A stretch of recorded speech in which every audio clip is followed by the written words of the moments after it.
The skies darkened over every major city on Earth simultaneously, as if the sun itself had been obscured by an invisible hand.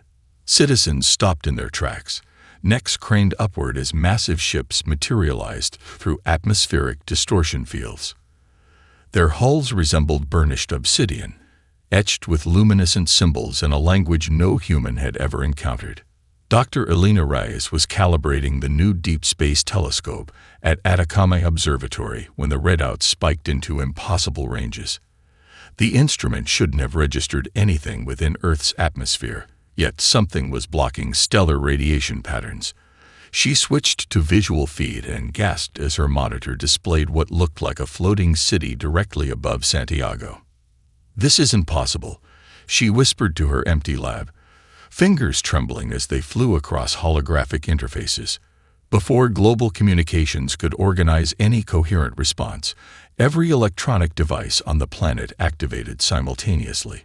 Phones, computers, billboards, and even children's toys projected the same image. A towering reptilian figure with ceremonial battle scars, mapping a history of conquest across iridescent scales. "I am Admiral Kezarn of the Galactic Confederation," the creature announced in flawless, accentless English. "Your species has reached its predetermined endpoint. The cosmic order has been established for millions of years, and your role within it is now complete. Surrender peacefully, and your integration will be painless." Resistance. A pause as 12 eyes blinked in sequence. Resistance is not merely futile. It is cosmically inappropriate. Panic erupted worldwide. Religious zealots proclaimed Judgment Day. Military forces scrambled jets only to watch them disintegrate upon approaching the alien vessels. World leaders retreated to bunkers, communications between nations dissolving into accusations and threats. Elena barely noticed the chaos. She had abandoned the telescope and commandeered the observatory's quantum computer, running analysis on the minimal data intercepted from the alien fleet. While civilization began crumbling around her, she identified something extraordinary in the energy signatures pulsing between Confederation ships. "They're using base 12 mathematics in their quantum field generators," she muttered, eyes widening. "But there's a pattern inconsistency every 76 minutes, a vulnerability window." 3 days after first contact, Earth's remaining functional governments convened an emergency session in a hardened facility beneath the Swiss Alps. General Marcus Chen, his left arm a military-grade prosthetic from humanity's last major conflict, stood rigid as diplomats argued for immediate surrender. Elena hadn't slept. Security had tried stopping her at the entrance, but she'd bluffed her way through with stolen credentials and determination born of desperation. She burst into the command center, disheveled and wild-eyed. "General Chen," she called out, ignoring the security personnel moving to restrain her.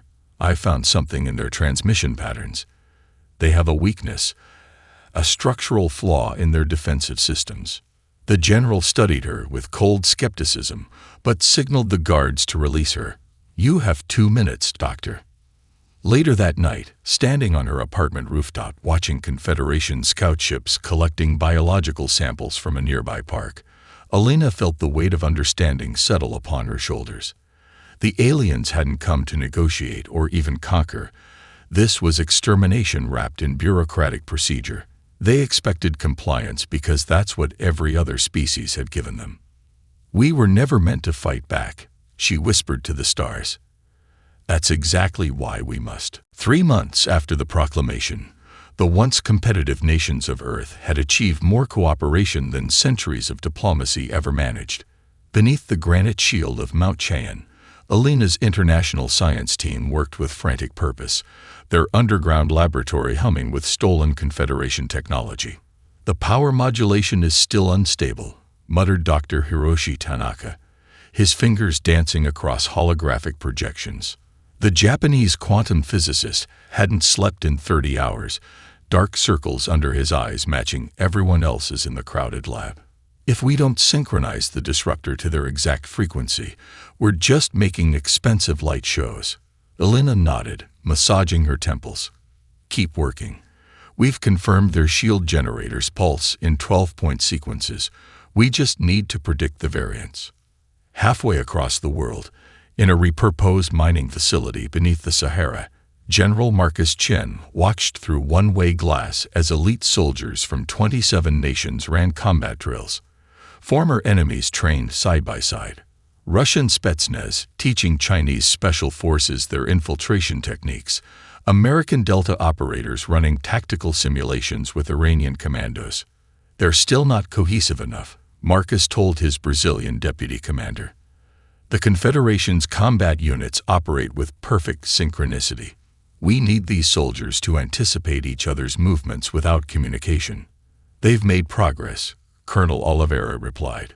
3 months ago, half of them would have shot each other on sight. A communication chime interrupted them. General, said Alina's voice through the secure channel, the Confederation has sent a diplomatic vessel. They're requesting a meeting at the former UN headquarters. The emissaries arrived in environmental suits that resembled flowing liquid crystal.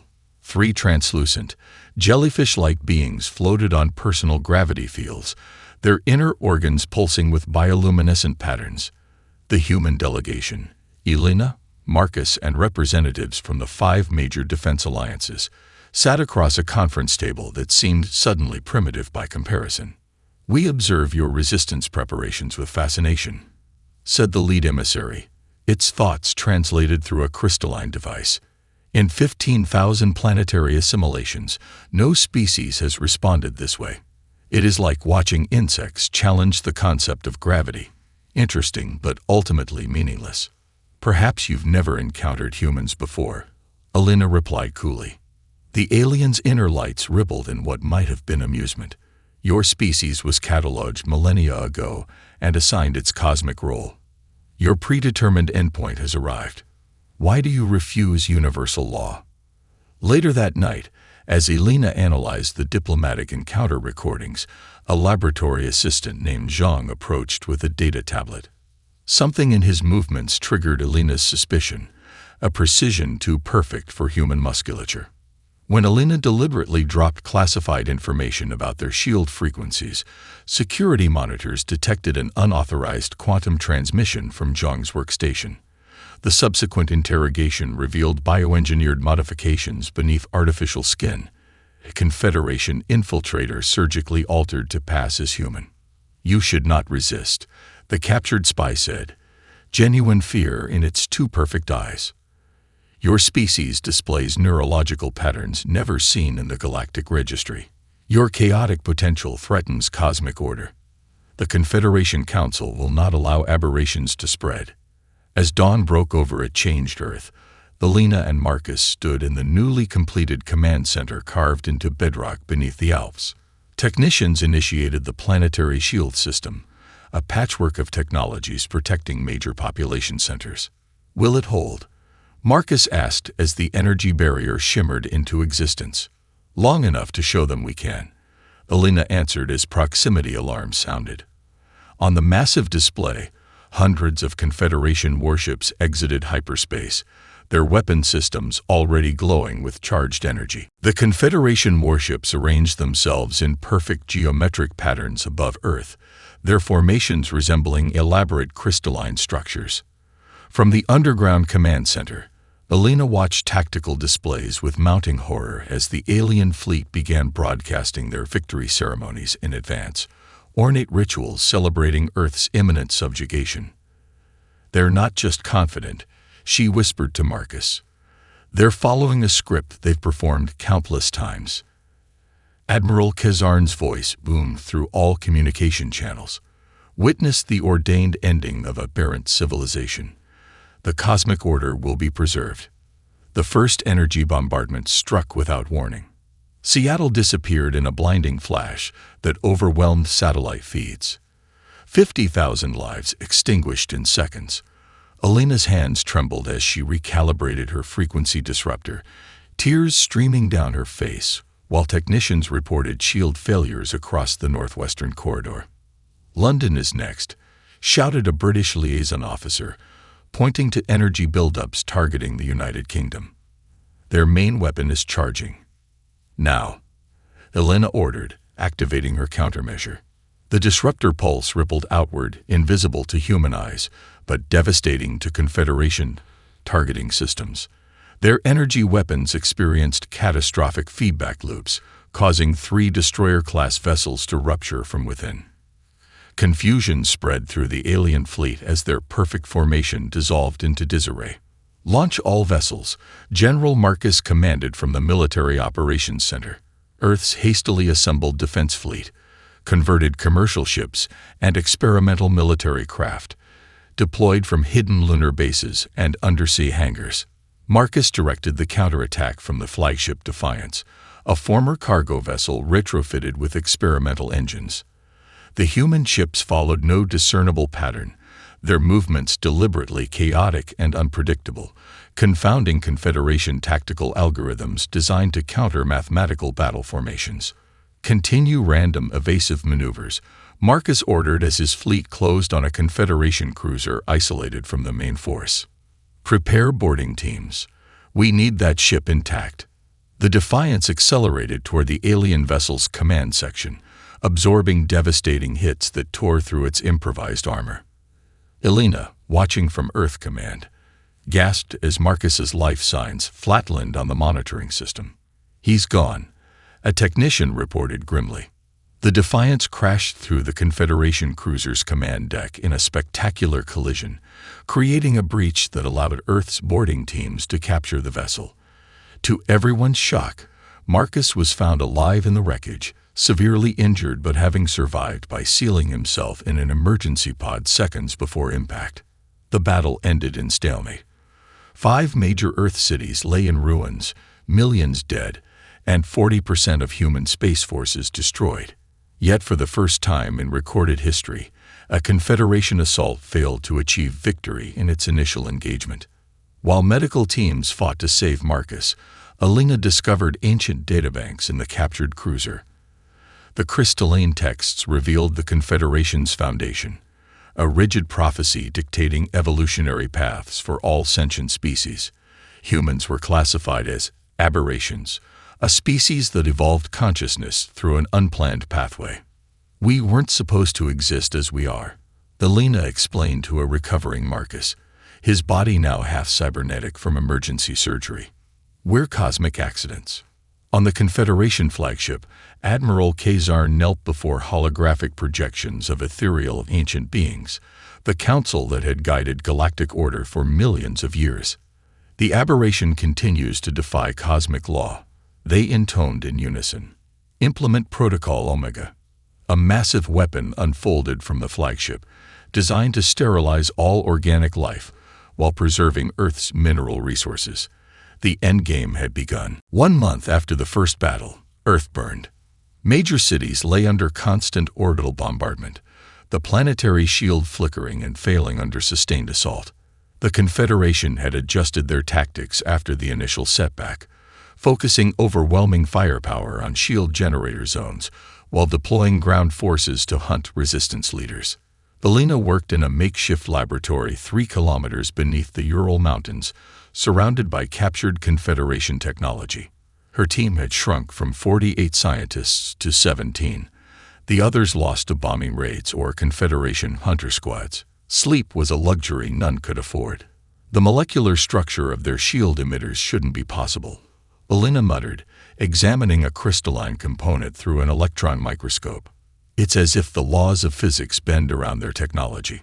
In her rare moments of rest, Elena watched footage of resistance fighters worldwide. Ordinary humans using improvised weapons against biologically enhanced Confederation ground troops. Despite overwhelming odds, humanity refused to surrender. Meanwhile, General Marcus Chen, his body now 60% cybernetic after his injuries, commanded Earth's remaining space forces from the asteroid belt. The converted mining facilities hidden within the rocks provided perfect cover for guerrilla operations. His fleet had adopted a hit-and-run strategy, striking isolated Confederation vessels before disappearing back into the asteroid field. "We can't win through direct engagement," Marcus told his commanders during a secure transmission. "But we can make them bleed for every meter of space." Their desperate resistance plan changed unexpectedly. when a small Confederation science vessel approached a human outpost with unusual communications, not demands for surrender, but a request for asylum.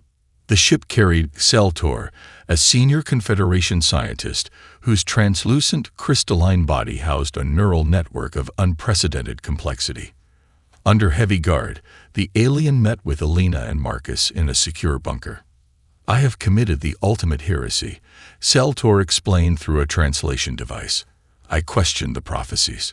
The alien scientists revealed that humanity's resistance had sent shockwaves through the Confederation. Several other subjugated species were watching Earth with growing interest, seeing possibilities they had never imagined. "The Council fears you above all others," Xeltor continued. "Human neural pathways display quantum entanglement patterns that should be impossible in organic beings. Your minds operate partially outside predetermined causality." Xeltor provided critical intelligence, detailed schematics of Confederation shield technology, command protocols, and most importantly, the composition of their supposedly impenetrable defensive fields. With this knowledge, Alina made the breakthrough they desperately needed.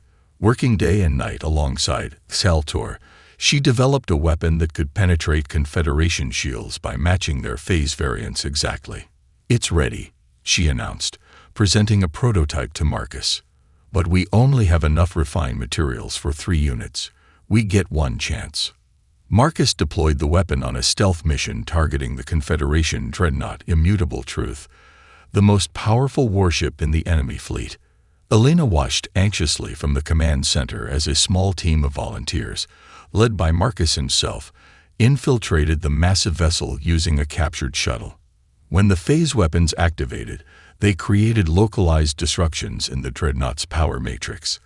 A chain reaction tore through the massive ship, splitting it apart in a spectacular explosion visible from Earth's surface.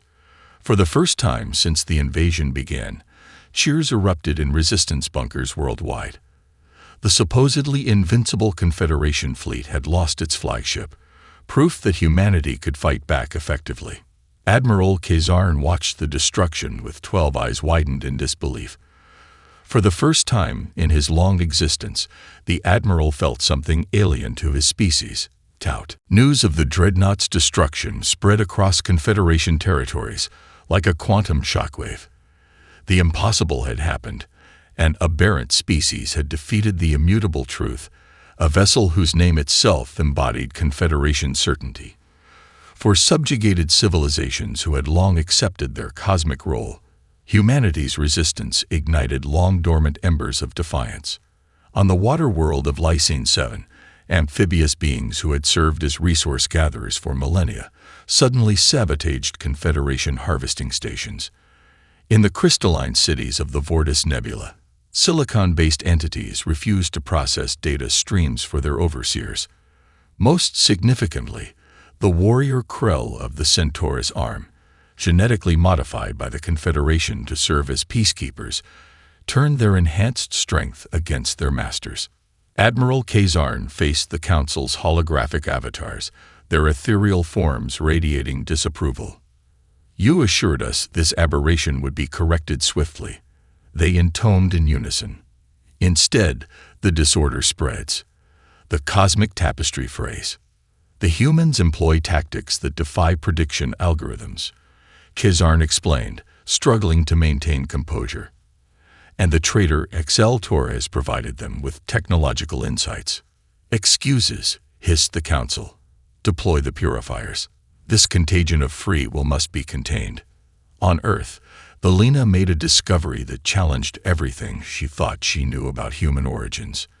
Deep within Xeltor's personal database, she found ancient records suggesting that humans hadn't evolved naturally on Earth. "We were placed here," she told Marcus as they examined the translated files. "Genetic markers in human DNA match engineering techniques used by a species called the predecessors, the civilization that existed before the Confederation." "We're someone else's experiment?" Marcus asked, his cybernetic eye whirring as it focused. "More than that," Alina explained. "The predecessors seeded Earth with modified genetic material, just before they were wiped out by the early Confederation. We're their legacy, possibly their revenge. While Alina continued her research, Marcus established secure communication with rebel factions throughout Confederation space. The first interspecies alliance against cosmic tyranny took shape through encrypted quantum channels, former enemies united by humanity's example. Not everyone in the Confederation supported the Council's hardline approach. Moderate factions argued for accommodation, suggesting humans might be integrated rather than exterminated. These voices were quickly silenced when Confederation religious leaders declared a holy war against cosmic aberrations. The prophecies cannot be wrong. They proclaimed across 1,000 worlds. The aberrations must be purged to preserve universal harmony. Earth enjoyed a brief respite as Confederation forces divided to address multiple uprisings. Alina and Seltor used this time to develop more advanced defensive technologies, while Marcus coordinated strategy with alien rebels. The fragile hope was shattered when a Confederation battle group bypassed Earth's defenses and targeted the lunar colonies. In 17 minutes of concentrated bombardment, every human outpost on the moon was reduced to molten slag. 30,000 colonists perished, including many families of Earth's resistance fighters. From his command ship, Admiral Kazarn broadcast footage of the destruction to Earth. "This is the price of defiance," he announced. "The cosmic order cannot be challenged without consequence. Surrender now, or watch as we systematically eliminate every human outpost in your solar system." As memorial services mourned the lunar dead, Alina made a grim discovery. The Confederation's next target would be Mars, where Earth had established its largest off-world civilian settlement. "We can't evacuate in time," Marcus said, studying the tactical projections, "and we don't have the firepower to stop their assault fleet." For the first time since the conflict began, Alina wondered if humanity's defiance had been a terrible mistake. Earth's defense perimeter collapsed sector by sector. Confederation forces, reinforced with purifier battalions, genetically engineered soldiers designed solely for eradication campaigns, pushed relentlessly toward the remaining population centers. The planetary shields failed completely after targeted strikes on their power generation facilities. Alina coordinated evacuation efforts from the Alpine Command Center, directing civilians toward underground shelters as Confederation dropships deployed ground troops across Europe. Sleep-deprived and running on synthetic stimulants, she barely registered the warning klaxons until security personnel burst into the command room. "They've breached the outer perimeter," the lead officer reported. "We need to move you to the backup facility immediately." They never made it to the transport bay. Confederation shock troops materialized through quantum displacement fields, their armor rippling with energy that deflected conventional weapons. Alina fought desperately but was overwhelmed. The last thing she saw before losing consciousness was the command center in flames. She awoke in a sterile chamber aboard the Confederation flagship. Admiral Kazarn himself stood before her, his massive reptilian form even more imposing up close. "The aberration awakens," he said, 12 eyes blinking in sequence. "Your resistance has been impressive but ultimately meaningless. The cosmic order will reassert itself. If our resistance is meaningless, why am I still alive?" Alina challenged. "Because you possess knowledge," Kazarn replied. "The traitor Exceltor shared forbidden technologies with you. The Council wishes to understand what else you may have learned before your species is corrected." The interrogation lasted for days. Alina resisted. Using meditation techniques, Seltor had taught her to shield critical information about Earth's remaining defenses and the growing interspecies alliance. Kazarn grew increasingly frustrated, eventually employing neural probes that caused excruciating pain while extracting surface memories. Meanwhile, General Marcus Chen received news of Alina's capture with stony silence. His officers watched nervously as he processed the information, his cybernetic components humming with increased activity. "Prepare the Defiance Eye," he finally ordered. "We're going to get her back." The rescue mission was suicide by any rational assessment. The Confederation flagship was protected by 3 defense rings, and hundreds of fighter craft. Marcus knew the odds but proceeded anyway, leading a small team of volunteers equipped with the last remaining phase weapons. Using intelligence from Zeltor and Rebel Confederation sources, they identified a maintenance access point with minimal security. The infiltration proceeded with precision until enemy sensors detected their presence, triggering massive response protocols. Cornered in a service corridor with security forces closing in, Marcus made his decision. He ordered the team to continue to Elena's holding cell while he created a diversion. "Get her out at all costs," he instructed. "She's more important to Earth's survival than any of us." Marcus triggered explosives at the flagship's power distribution hub, causing cascading systems failures throughout the vessel. The distraction worked. Elena was rescued by the remaining team members, though half died securing their escape route. As they reached the extraction point, Elena realized Marcus wasn't with them. Through the viewports, she watched in horror as secondary explosions consumed the section where he had created the diversion. Back on Earth, amidst the ruins of what had once been Geneva, Elena stood before a simple memorial marker for Marcus Chen. No body had been recovered. The Confederation flagship's destruction had been too complete. He knew it was a one-way mission. Zeltor said quietly. His neural patterns showed acceptance of termination before departure. Elena placed her hand on the cold stone. "While you were held captive, the Confederation deployed their solar destabilizer," Zeltor continued. "They've begun the process of inducing solar flares that will sterilize the inner planets. We have perhaps 2 weeks before the reaction becomes irreversible." Tears streaking her face, Elena whispered to the memorial, "Your sacrifice won't be in vain, Marcus. We were meant to be free, and somehow we're going to prove it." With Earth's sun showing early signs of destabilization, solar flares increasing in frequency and intensity, Elena abandoned conventional thinking.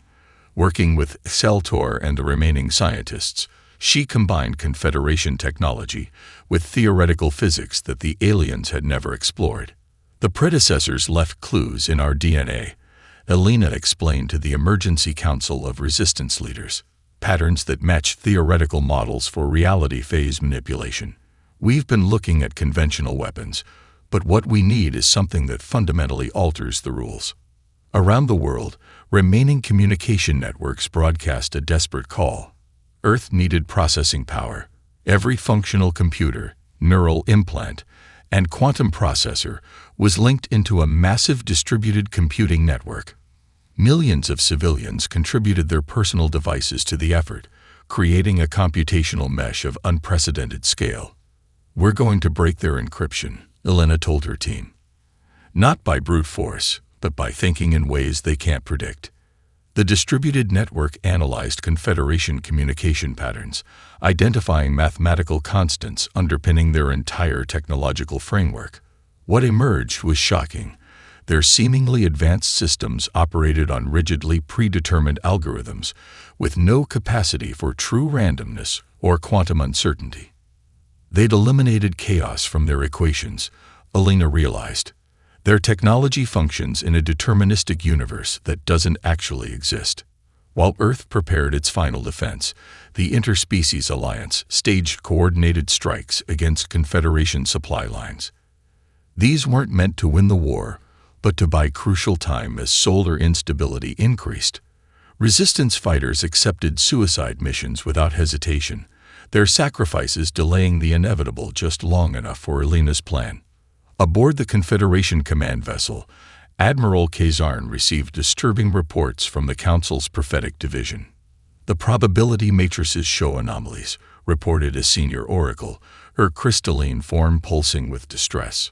"Multiple futures where the aberrations somehow unmake the cosmic order itself. Such outcomes should be impossible.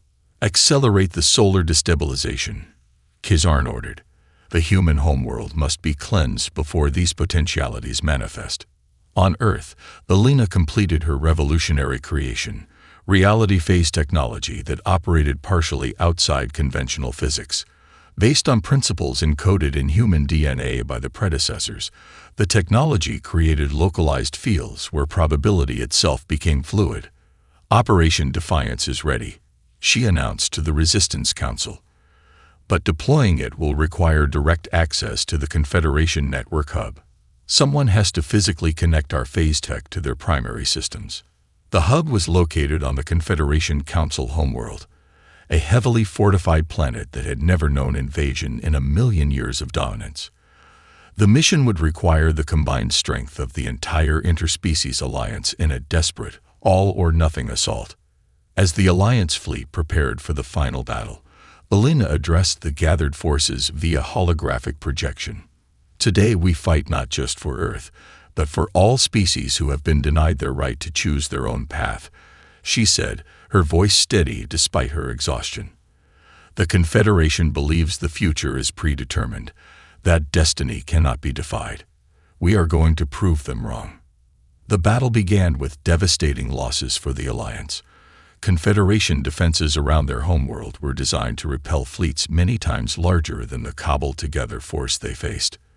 But the Alliance ships followed no conventional battle doctrine, their movements chaotic and unpredictable, creating gaps in the defense grid. Elena led a small infiltration team through one such gap, their ship cloaked with prototype phase technology. As they approached the surface, she activated the quantum transmitter that would broadcast their message, and their technology, across the galaxy. No species' destiny should be written by another, she declared as the signal went live. Today we choose freedom over predetermined fate. Elena's team fought their way through the crystalline corridors of the Confederation Central Hub, reality phase technology rendering their movements partially unpredictable to automated defense systems. Ancient architecture that had stood unchanged for millennia cracked and shattered as the battle raged through sacred halls, never meant to see conflict. At the heart of the complex, Elena found what they sought, the Nexus Chamber, where all Confederation protocols and prophecies were processed through a living crystalline matrix. The chamber pulsed with energy patterns that hurt human eyes to observe directly. The connection point is there, Xeltor indicated, pointing to a quantum interface pedestal. Once activated, your phase tech will propagate through the entire network. Admiral Kazarn burst into the chamber with elite guards, their weapons already firing. Two of Elena's team fell immediately. She dove behind a crystal formation, the prototype phase device clutched against her chest. You cannot alter what has been ordained for billions of years, Kazarn roared, his massive form advancing deliberately. The cosmic order was established by beings greater than any of us. That doesn't make it right, Elena replied, making a desperate sprint toward the interface. A weapon blast caught her in the shoulder, spinning her around. Despite the searing pain, she continued forward, slamming the device onto the pedestal. Reality itself seemed to waver as the technology activated.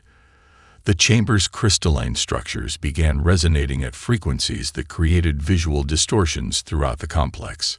Throughout Confederation space, their technology experienced cascading failures as deterministic algorithms encountered quantum uncertainty principles they could not process. On the Confederation homeworld, the Council convened an emergency session as their infallible systems failed for the first time in recorded history. Their million-year dominance crumbled in hours as the phase technology spread through quantum networks, rendering weapons inoperable and communication systems unreliable. 3 days later, in an unprecedented scene, representatives from dozens of species gathered in the council chamber, former subjects now standing as equals. The Confederation, for the first time in its existence, was forced to acknowledge defeat and negotiate terms. Admiral Kazarn, now a prisoner of war, was brought before Elena as she recovered from her injuries.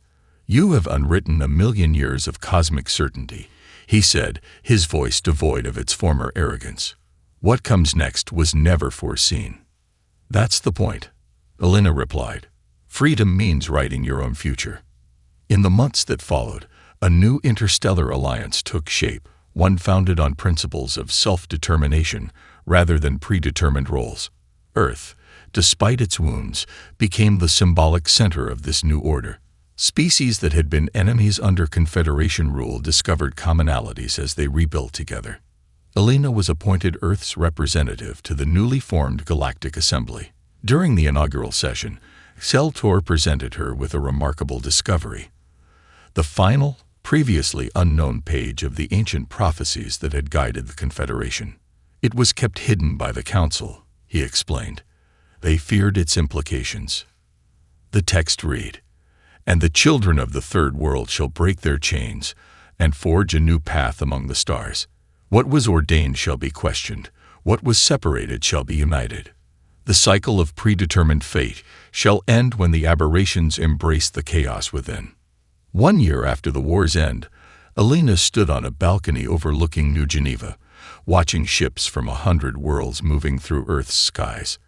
The solar destabilizer had been neutralized, Mars was being rebuilt, and throughout the galaxy, species were discovering their own potential free from Confederation control. She thought of Marcus, of the millions lost, of the sacrifices made to reach this point. The universe had changed fundamentally, not just politically but philosophically. Freedom had replaced fatalism. They told humanity its place in the universe. She whispered to the stars. Humanity chose to make its own.